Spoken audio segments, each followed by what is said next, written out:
You're listening to the AFTERBUZZ TV network, now the largest new media platform on the web, and your #1 source for after-show entertainment. Very good, Tiona Hobson.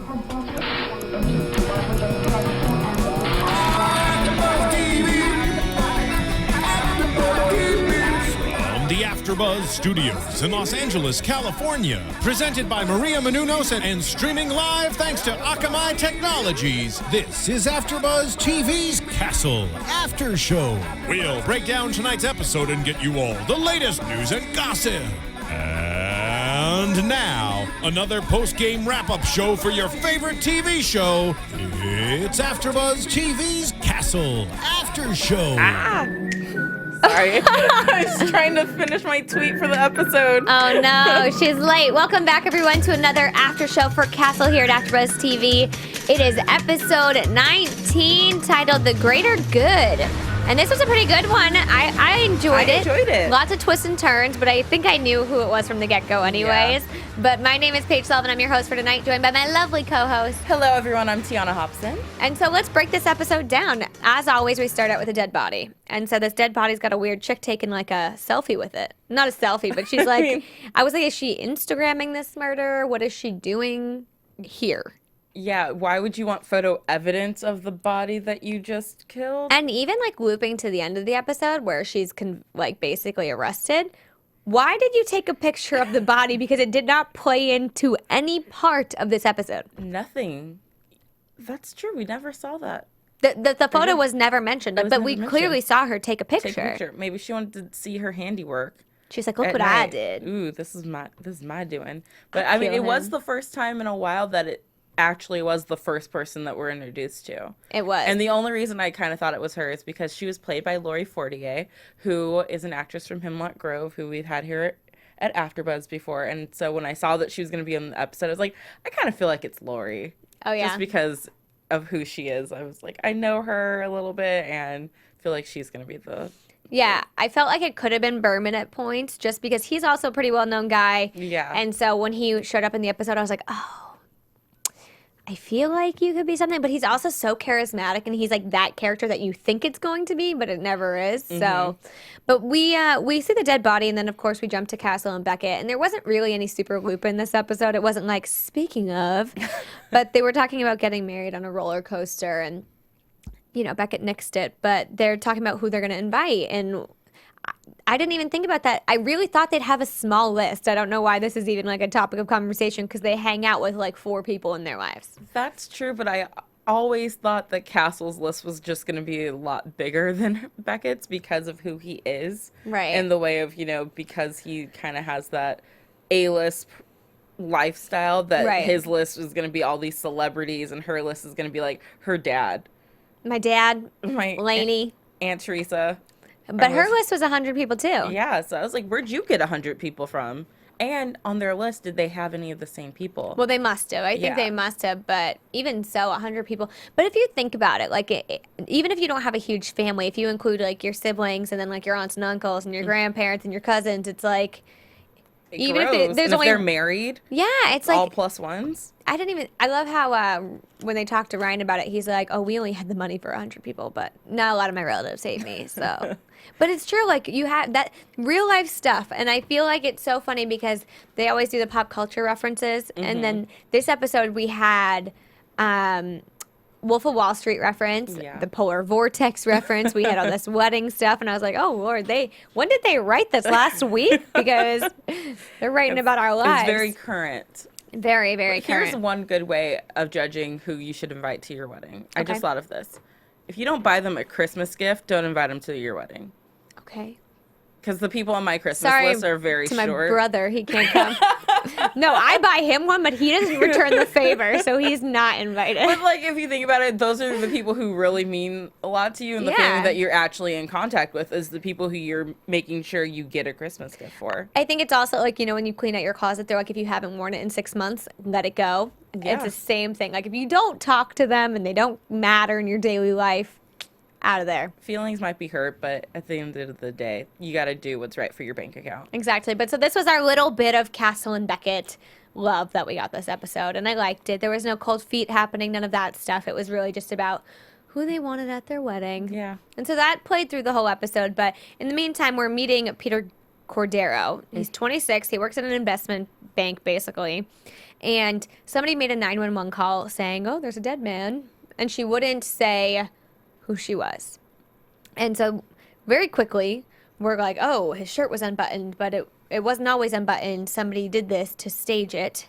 Yeah. And then, you know, it looks like there was a fight, but there's no defensive wounds. Like, he didn't actually fight for anything. And, you know, his cousin Maria says he's not in any trouble and nothing wrong. It's like, oh, okay, then why was he killed? Isn't that the greatest when families are like, no, he's a good kid. He doesn't do anything wrong. You're like, well, he had a gunshot wound to the chest. So Clearly, something happened. something was off there. I mean, you might not have known him as well as you thought, but I mean, I'm glad that it wasn't, you know, for anything super serious. And even when we do get something, so they mentioned, oh, he was caught with cocaine during a pat down.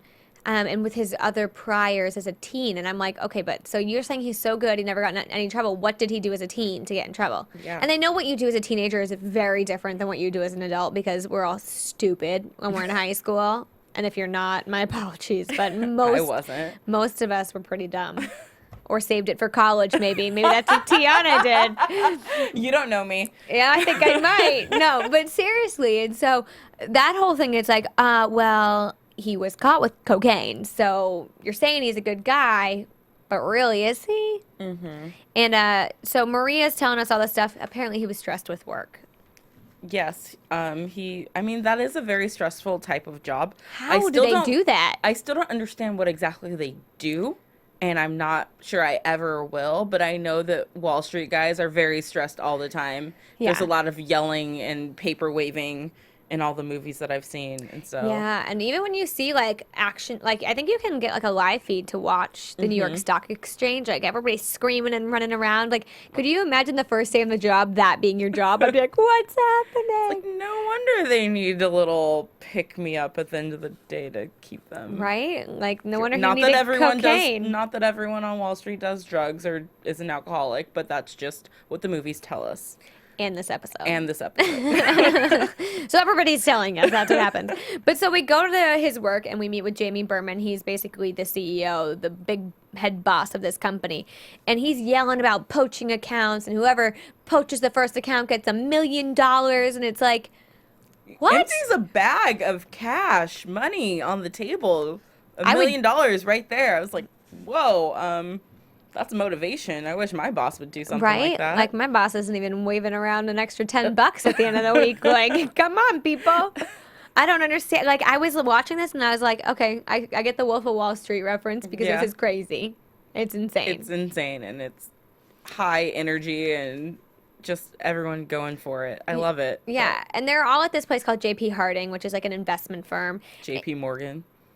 I know, right? I almost called it that, but then I read it and I was like, that's not what it's called. Nope. JP Harding, taking a little hint from real world apparently, but he worked there. Berman says it was one of his best months. You know, he was a good guy. He didn't have any problems. His clients loved him, but he did see him with a gangbanger in the hallway exchanging a package. And that's when he said, you know, we don't question what our guys have to do to get through the day. Which, I mean, I guess it's kind of like the entertainment industry in a way. Yeah, well, when they, like, I forget whose interview, I think Jenny Garth, she was saying when we were on 90210, we could ask any PA for anything and they would just give it to us. Like, drugs, alcohol, like a tampon, like, whatever she needed, she could get from the people around her. Yeah, and that's a blessing, and, well, it's not a blessing. It's really kind of a curse because, Yeah. you know, then you leave this lifestyle and, you know, you're addicted and just things don't go great.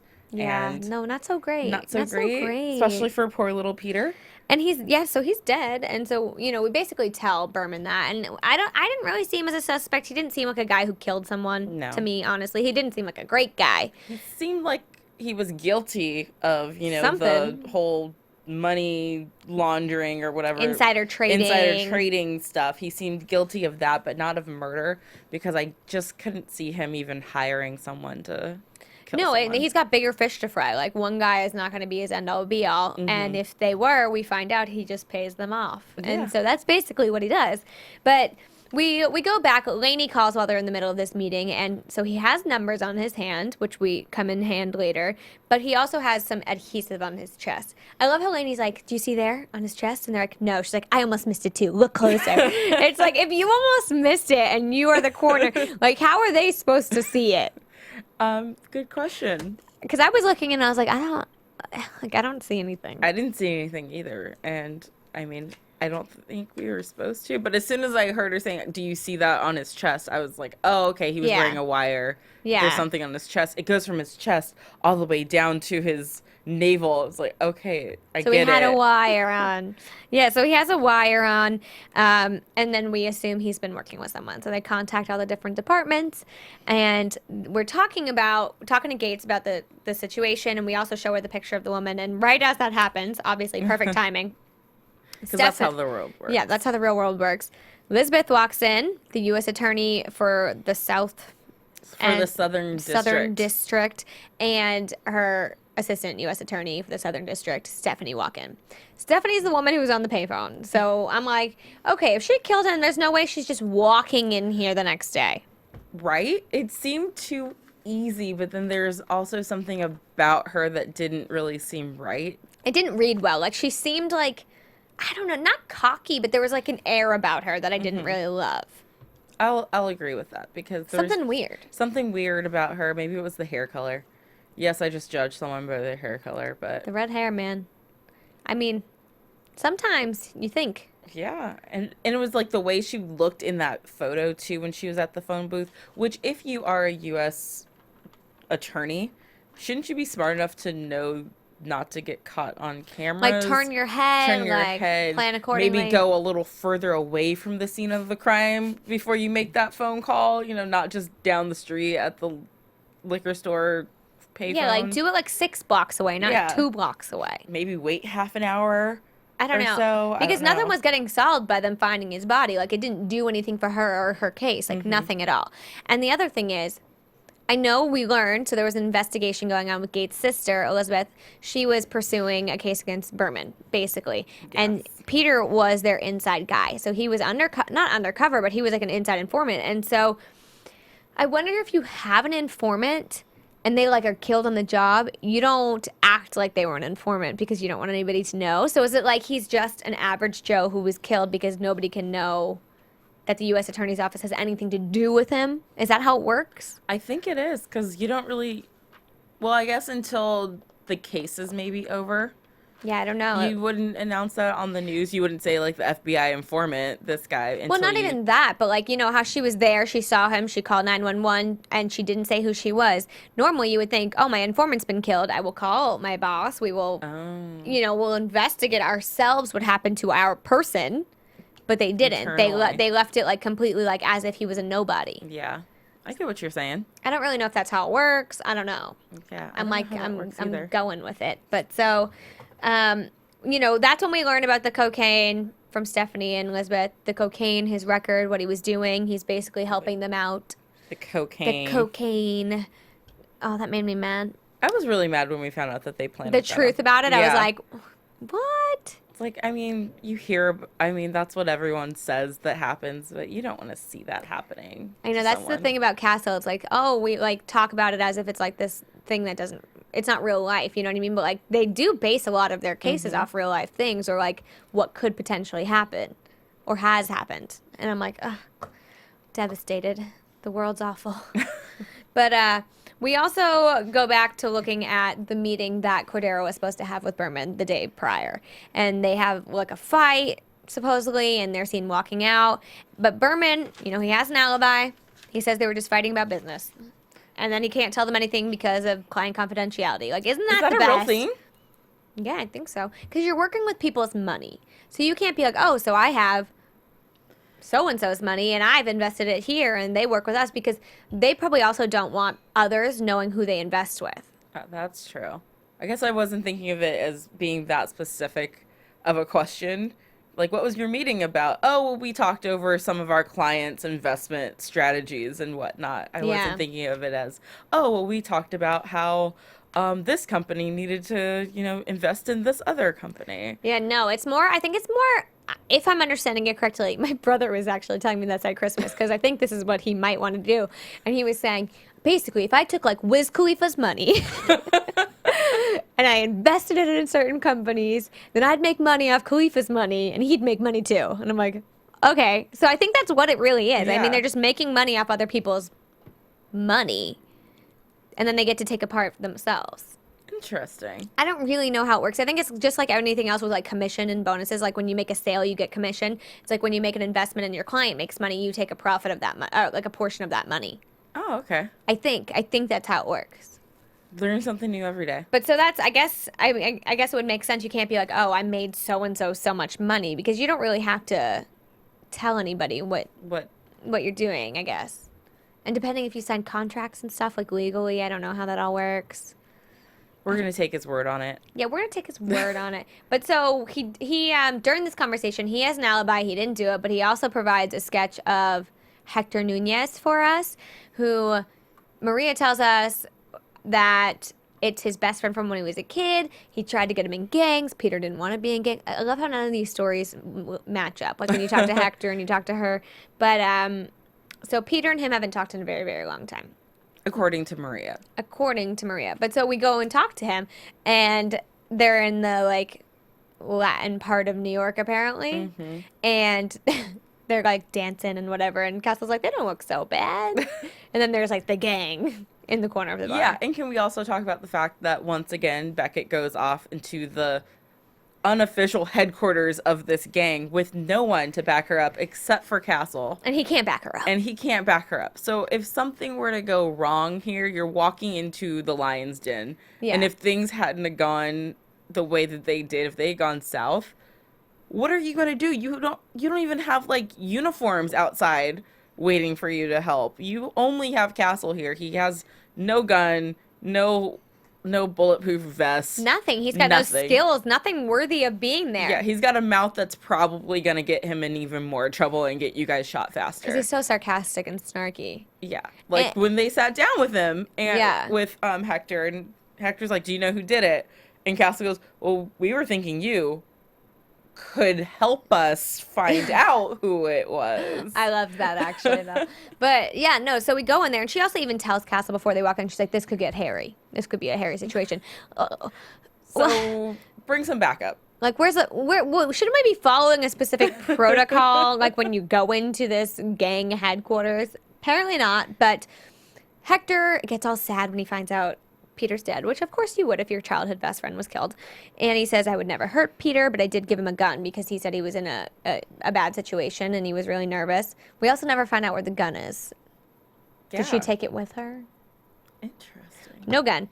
But he said that he had asked for his help and they were doing this deal with money and stuff. And so he had to take an envelope to a specific bank and drop it off because Peter couldn't do it because people would know it was him doing it and he couldn't get caught. And Hector, I mean, he's on top of things. He like wrote down the account number in case anything went wrong. Like, I feel like most times when you think of a gang member, you're like, make the drop. They're not like, let me back this up. Let me like get proof. I'm going to like back myself up. I'm going to prepare. It just goes to show that Hector actually was a good friend, and even though they hadn't spoken in years and, you know, their lives went down different paths, that Hector still really cared about him because he knew that the situation seemed kind of sketchy and not something Peter would do normally. So him writing down that account number was actually really smart. Very, very helpful. And he really did seem sad. And I think that's also another thing. You can't like judge a book by its cover. Like, we know Hector's a bad guy. Like, he's done bad things, proven.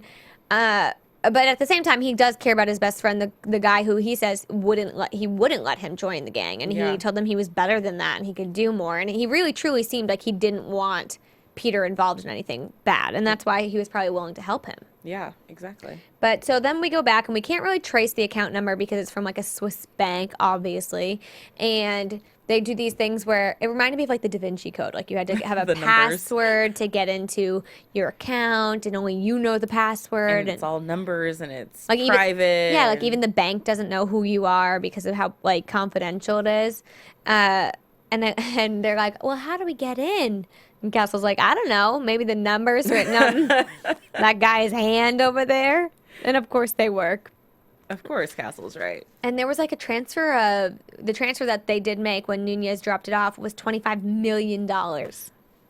Let's just. What could stop any it. person do with that? I could think of a lot of things I could do with it and still have a lot left over. Well, I just mean, okay, so what we do know at the end of the episode is that, you know, he was basically just going to live in Venezuela. Like, he was just, like, running away. Yeah. And he was going to have $25 million to do this. I could live forever off $25 million. Yeah, I mean, and clearly he knows how to invest it. So he can go to Venezuela and do make it there. even more money off of this money. So he could probably quadruple his money in crazy. his lifetime and be happy. Own an island. I don't know. On several islands. Several islands. Just retire. Bring his cousin Maria out to Invest visit. in some real estate, you know.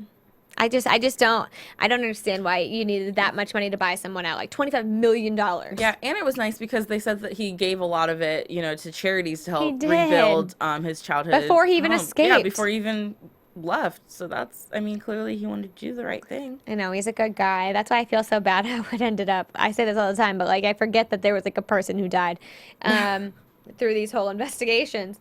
But during this time, Gates goes to her sister with some of this information, and she's like, you didn't tell us any of this about this guy. Like, you didn't tell us any information that we needed to know. And her sister threatens her and says, don't screw up another investigation for me. And so it's this like pull of each one trying to do their job, but the other person's job affects the other sister. Yeah, it's that back and forth. I don't love, what, like she says at one point, you know, things have never been the same between us. Like, we'll just jump into it. She says to get back at, you know, in 1998, I did my job and it messed up her entire case and she couldn't pursue it. And things have never been the same since then. But like, have they never been the same? Because it almost seems like they don't speak. Yeah, I was actually surprised that Gates knew her sister's title. Yeah. Because it didn't seem like they speak. It doesn't seem like they see each other at family holidays. It's probably one of those things where she Googles her sister. And she's like, I wonder what she's doing right now. Maybe her mom sends them like a Christmas card update. Here's what's going on in the life of your sister. Exactly. But I liked seeing a little bit more of Gates' personal life.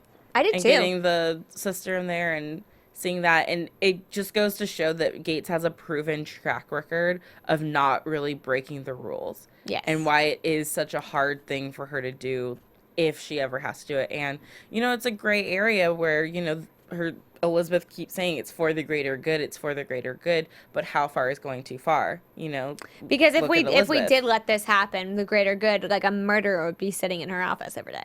Yeah. So, and an innocent guy who had nothing to do with the entire investigation died. So, like, what's more important?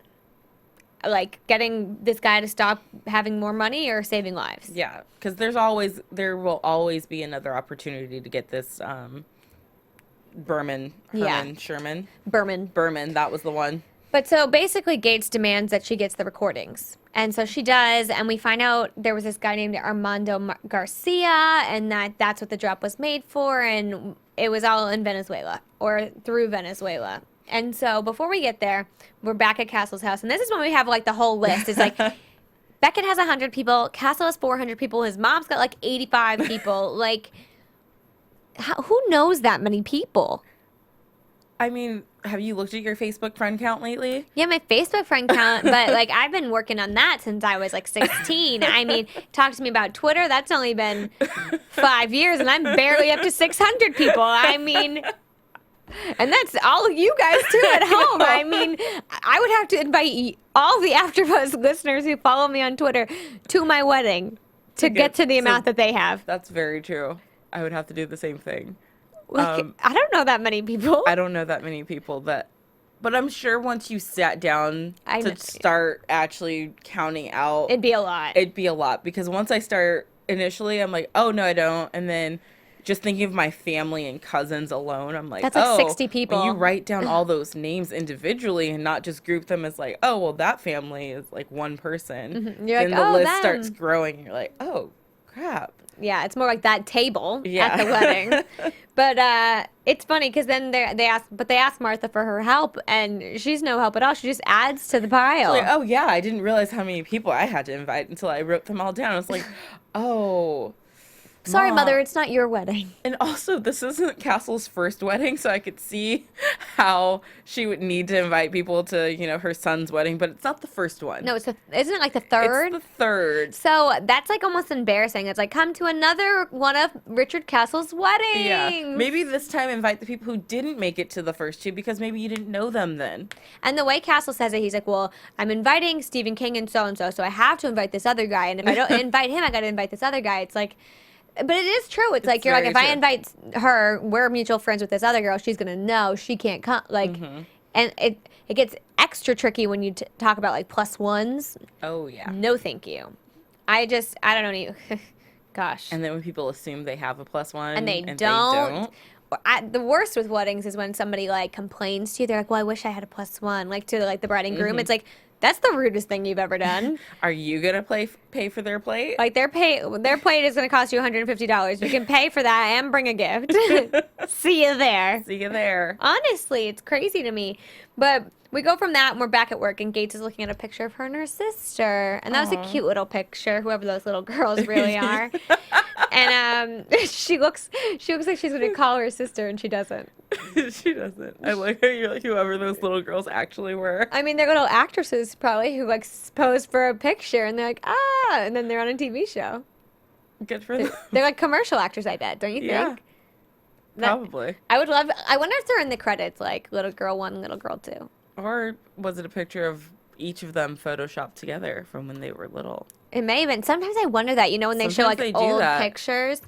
Yeah, sometimes they age them and, just Photoshop family pictures together to make you look like. That it could have been that too, because the girls actually did look similar to Gates and Elizabeth. Yeah, I didn't get a good look. I'm going to go back and pause on that part. Yeah, they really dissect. I remember thinking like, oh, that's funny, because they look very similar, the two women, but they also are very different when you look at them. So you could see a difference in the little kids' faces. But we go from that, and then we're going to the Venezuela consulate, I'm assuming. And apparently Peter requested a passport, and that's really all he did through the Venezuela people. He just wanted a passport. And they're like, well, do you know Armando Garcia? And he's like, yeah, of course. Same guy. Like, he just went by a different name when he moved to America so he could fit in. Which, by the way, how does the U.S. Attorney's Office not know this? Well, I guess.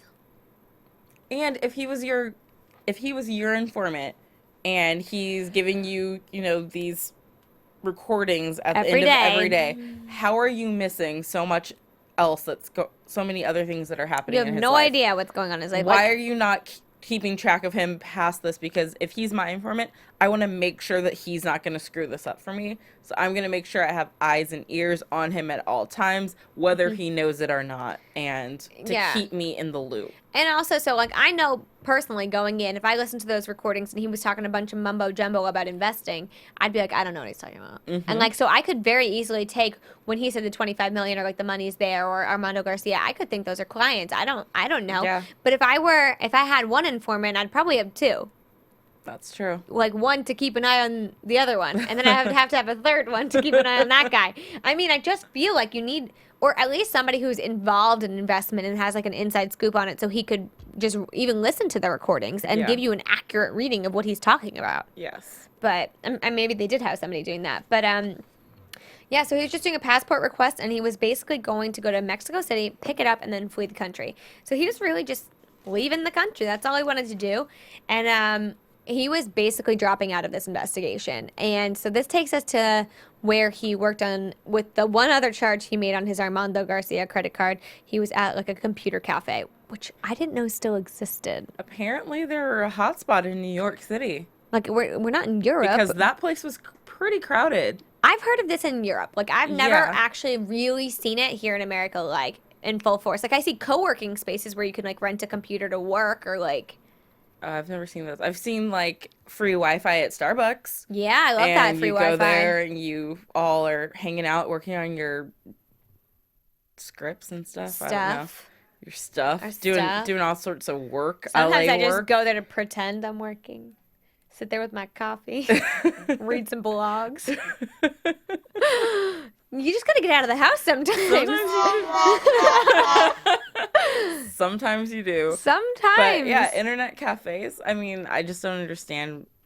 I guess I understand if you are, a foreigner coming here to visit. Just And you like don't have access to a computer. Yeah, just how, when we go across the country, we need those to, access our Facebook accounts and whatnot. Email, Facebook. Mostly Twitter, Facebook. All those things. So I could see how they're relevant, but that one was really crowded. It was. And so we basically, and also it just doesn't make sense. There's a video cameras there. So like if this guy was trying to protect himself, he shouldn't have gone there. But we get a video of him, and the person who makes the actual transfer via the computer is Berman. So we go see Berman and his lawyer again and basically try and get him to confess that he murdered this guy. Well, he didn't. And he also says, he wasn't wearing a wire when he was killed because I saw him drop it off at the drop box on our walk home. So whoever told you he was wearing a wire lied to you. And this is when, you know how it is. It's like this whole long episode leading up, and then it's like, done. Boom. It's like, we got her. And then they figure it out without telling us how they figured it out. They don't give us any details. They're just like, they just bring her in, sit him down, and they're like, you know what? You got his wire, and we found it on your computer, and we found a deleted recording, and da-da-da-da-da. Yeah, because for a second there, I thought that it was going to go the other way and that it was actually going to be Gates' sister. Really? You did? Well, because there was just a half a second because when they both sat down and they were like, oh, well, someone lied about getting this recording, and it kind of cut to Elizabeth first. It's like, ooh, are they going to make her Gates, real family drama? Okay. And then they didn't, but... Well, that's good, because I wouldn't have liked to see that at all. I was like, ooh, Gates, your sister's really going to hate you now because now you're arresting screwed her. But so Stephanie basically got the wire, heard what he said, which was basically, the U.S. is supposed to be doing good things, and they're supposed to be helping people, but they planted cocaine on me, they've ruined my life, they've dragged me into something I don't want to be a part of, and I'm out. And so he said, before you even listen to this, I'm going to be gone. Too bad she heard it too soon. So she is the one who went to his house, killed him, and made it look like she took his wire off and got rid of the wire and deleted everything. So she's just sitting there crying, crying. It's like it's for the greater good. And Elizabeth's like, but not like that. Like, you can't make this happen. Like, she's also... No, she wasn't even just shady after the fact when their case was going into the crapper, basically. Mm-hmm. She was shady before when she had a cop plant cocaine on this guy. Yeah. Who does that? And, was it just the next guy that you... Well, it had to be him because they said pull over this specific guy because he works at this place and we need to plant cocaine on him and stuff like that. Yeah. Who thinks of that? Who does that? Someone who's looking out for the greater good. Elizabeth said she needed someone on the inside there, so, she made it happen for her. Well, Stephanie made it happen. Good luck. Better luck next time. Yeah, good luck in prison. And so she's off to jail, and then we get to see Gates and her sister kind of reunite at the end, and she says, I could really use a drink and a sister. And they hugged, and it was very cute. And it was sister, E-R, not sister. Sister. And it's like a sister. Yeah, like her sister. Her sister, like blood. Like the one that she grew up with. Yeah. And so that's cute. So it was nice to see that storyline wrap up. And we are left with Beckett and Castle still whittling down their list. And they say, okay, we'll give ourselves 1 minute, write down the people that absolutely have to be at our wedding. And they both write down you. Aww. Which we both were like, okay. But... that kind of led me to be like, oh, are they going to elope? Please don't elope. We've been talking about this wedding for an entire season. But I think that if they elope, they would elope with, Alexis and Espo, Mom, Dad. Maybe do a surprise wedding, where they're invited over to the house for dinner and it's actually their wedding, but it's, just intimate and just that core group of friends. Yeah, I don't know. But then they say, just you. And then they're like, but really, we need to have my mom, your dad, Aunt Teresa, Alexis, Espo, Ryan, Lainey, all these people. So I think they're probably going to get it under 100. I think they should just go with Beckett's list because 100 is it doesn't sound intimate, but that's a small wedding. Yeah. When you think of a small wedding, that is a small wedding in terms of what some people do. Yeah. In terms of what a lot of people do. A lot of people have 200, 300 guests. I don't even know how they afford it. I wouldn't remember everyone's names, and I know, most of them would be related to me, so. Don't you? I always meet old great aunts or something. And I'm like, so nice to meet you. And my dad's like, you've met them 100 times. Don't say that. It's rude. And I'm like, well, I don't remember meeting them. Like, last time I saw you, you were in diapers, and you expect me to remember you? I know. So I'm always like, good to see you. Nice to see you. But honestly, I'm just so excited for this wedding. Even if it's like 50 people, I think it would be really pretty. I'm not sure they could get their list down to 50 people. Well, we're going to figure it out because they're determining their venue off the list. And they're supposed to get married this spring. You've got like 4 episodes or less. Less. Isn't it normally 22 episodes? Yeah, 22 in a season. So we've got 19. 3 episodes left. If they're making us wait till the end of April to figure out what's going to happen. That's not fair. It's not fair. I'm not happy about that. We were like, oh, I think there's a break next week. And then we're like, what? What, a whole month? A month off? What's happening? But so I guess we're just going to jump into the predictions we have until we get that next one. Your AfterBuzz TV predictions. Ooh, you know what's happening? What? This break that we're having, it's their wedding planning.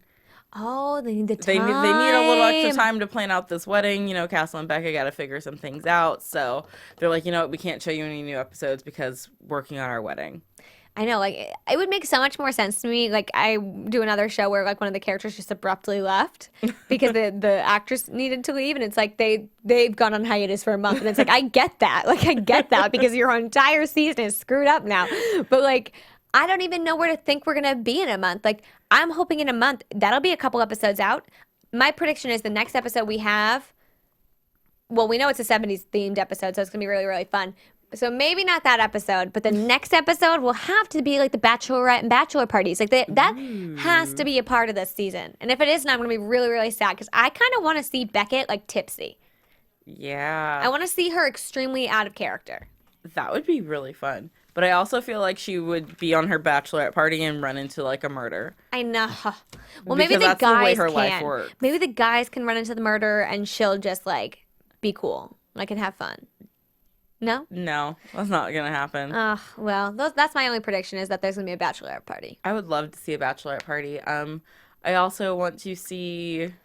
Gosh, I don't even know what else. It's a month away. It's like I can't even fathom what's going to happen. Because I don't know if they're going to pick up in the same time frame, if we're a month later, if it's actually been a month later in their lives. I know, you never know. They've finalized the wedding guest list and invitations are out and people are arriving. I don't know where their state of mind is going to be in a month. No idea, but we will find out in a month. So, guys, keep the conversation going for the next month with us on Twitter and Instagram and iTunes. You can comment, rate, tell a friend. Also on YouTube, leave your comments. We like to reply and read them.